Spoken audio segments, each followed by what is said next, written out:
E aí, meu nome é Otávio.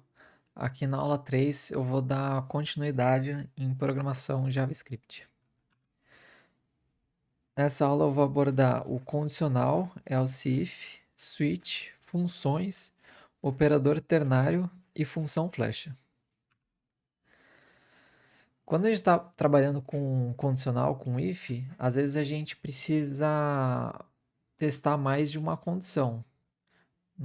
Na aula passada a gente viu o if e o else. Se a gente quiser colocar mais condição, a gente usa o else if. Dando um exemplo de um semáforo. Quando o semáforo está vermelho, a gente tem que parar o carro. Quando está amarelo, a gente reduz a velocidade, presta atenção. Se der para passar, a gente passa, senão a gente para. Quando a cor está verde, a gente segue em frente. Transformando isso em código, a nossa primeira condição seria testar se a cor é vermelha. Se não é vermelha, a gente testa se é amarelo. Se não é amarelo, a gente testa se é verde. Se não for nenhuma dessas cores, a gente coloca o senão aqui com erro. Outra forma de fazer esse teste é usando o switch. Só que a diferença é que a gente escreve o switch, coloca a cor que vai ser testada e a gente vai ter vários cases. Case vermelho, case amarelo, case verde. Uma diferença é que em cada case a gente não tem um operador lógico. A gente só vai receber a cor e vai testar onde que essa cor vai se encaixar. Se for vermelho, ela vai rodar essa linha, amarelo essa daqui e verde essa. Outra diferença é a necessidade de usar esse comando aqui, break. O que acontece?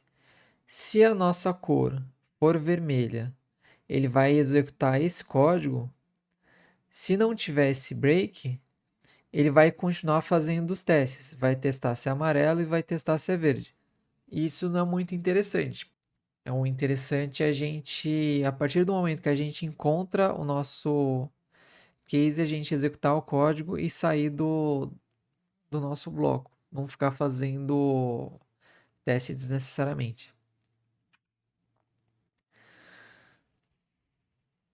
Outra coisa que a gente usa bastante em programação é função, que é um código que ele... Se a gente tem um código repete várias vezes nosso programa, a gente pode transformar ele numa função e ao invés de escrever várias linhas de código de forma repetida, a gente só chama a nossa função, reduzindo o tamanho e simplificando o nosso programa. Daí, para a gente usar a função, a gente usa essa palavra, function, a gente dá um nome para a nossa função e aqui dentro do parênteses a gente coloca se ela vai receber, quais os argumentos que ela vai receber.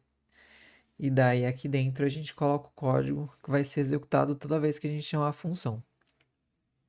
Se a gente for criar um site e quiser agradecer sempre que o cliente fizer uma compra, a gente pode declarar essa função agradecer, que daí ela recebe o nome e quando ela for chamada, ela vai escrever no console essa frase: obrigado, o nome da pessoa que está fazendo a compra e pela compra.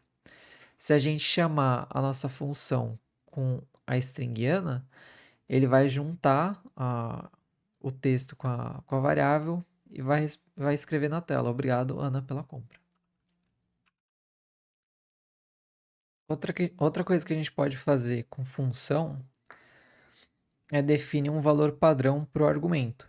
Se a gente chamar a nossa função sem valor nenhum para o argumento, nesse caso, ele vai usar o valor padrão.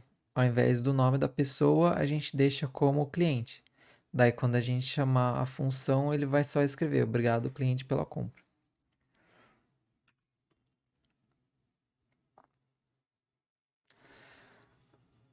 As nossas funções, além de executar código, ela também pode retornar valor. Se a gente declarar essa função aqui para calcular a área de um triângulo, ela vai receber o valor da base, o valor da altura e vai retornar o valor da área, que seria a base vezes a altura dividido por 2. Daí a gente chama aqui a nossa função, coloca os argumentos e o resultado, que seria 3, é armazenado na nossa variável A1.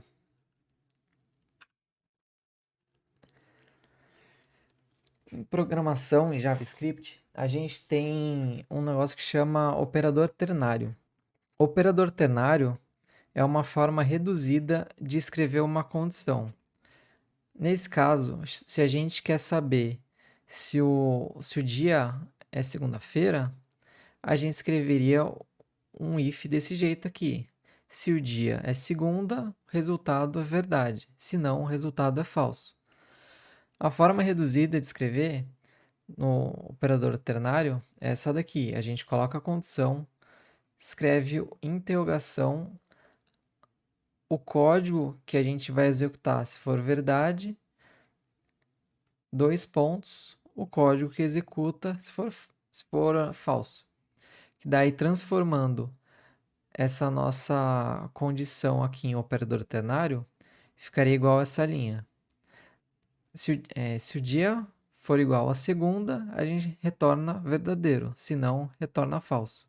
Aqui a gente vai ter verdade, porque o dia foi declarado como segunda. Se o dia é segunda, a gente retorna verdade.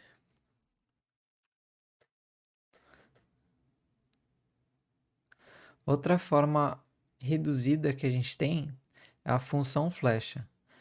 Como que a gente escreve uma função flecha? A gente define o nome da nossa função, coloca igual os argumentos, igual maior e o código que é executado. No nosso exemplo anterior, que a gente calculava a área do triângulo, a gente tinha o nome da função área, os argumentos, que seriam a base e a altura, a gente tem o igual maior, que seria a flecha, e o código que é executado. Quando a gente chama essa função passando os argumentos 3 e 4, o cálculo dá 6, que é 3 vezes 4, 12, dividido por 2, dá 6. Daí a gente consegue juntar tanto a função flecha com o operador ternário em uma única linha. Que ficaria como? Se a gente quer regar uma planta toda segunda-feira, aqui a gente tem o nome da nossa função, o argumento que a gente está passando, e aqui seria o operador ternário, que daí ele vai testar se o nosso argumento é igual a segunda. Se for, a gente retorna a verdade, se não, a gente retorna falso. Chamando a nossa função aqui regar, passando a string segunda, ele vai fazer o teste e vai retornar verdadeiro, porque segunda é igual a segunda. E é isso aí, espero que tenham gostado do vídeo e a gente se vê na próxima aula. Até!